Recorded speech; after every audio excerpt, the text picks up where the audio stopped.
വേലി തന്നെ വിളവ് തിന്നുന്ന ഒരു സാഹചര്യമാണ് അടുത്ത കാലത്ത് വെട്ടൂർ ഗ്രാമപഞ്ചായത്തിൽ ഉണ്ടായത്.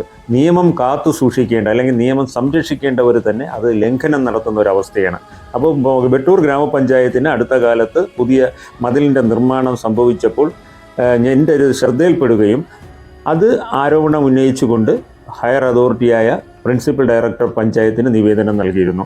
അതിൻ്റെ അടിസ്ഥാനത്തിൽ അദ്ദേഹം സ്പെഷ്യൽ ടീമിനെ നിയമിച്ചുകൊണ്ട് ഒരു ഇൻറ്റേർണൽ വിജിലൻസിൻ്റെ അന്വേഷണം നടത്തുന്നുള്ള പ്രൊസീഡിങ്സ് ഇറക്കുകയുണ്ടായി. അന്വേഷണം നടക്കുകയാണ്. അതിനോടൊപ്പം തന്നെ PWD ഈ സ്ഥലം അളന്ന് തിട്ടപ്പെടുത്തണമെന്ന് താലൂക്കിന് അപേക്ഷ കൊടുത്തതിൻ്റെ അടിസ്ഥാനത്തിൽ അടിയന്തരമായി അളന്നപ്പോൾ 1 മീറ്റർ 70 സെൻറ്റിമീറ്റർ PWDയുടെ സ്ഥലം കയ്യേറിയാണ് മതിൽ നിർമ്മാണം നടത്തിയതെന്ന് കണ്ടെത്തുവാനും അതിനോടൊപ്പം പഞ്ചായത്ത് കെട്ടിടം ഇരിക്കുന്ന ഭൂമി സർക്കാർ പുറപ്പാക്കാണെന്നും കണ്ടെത്തുവാൻ കഴിഞ്ഞു.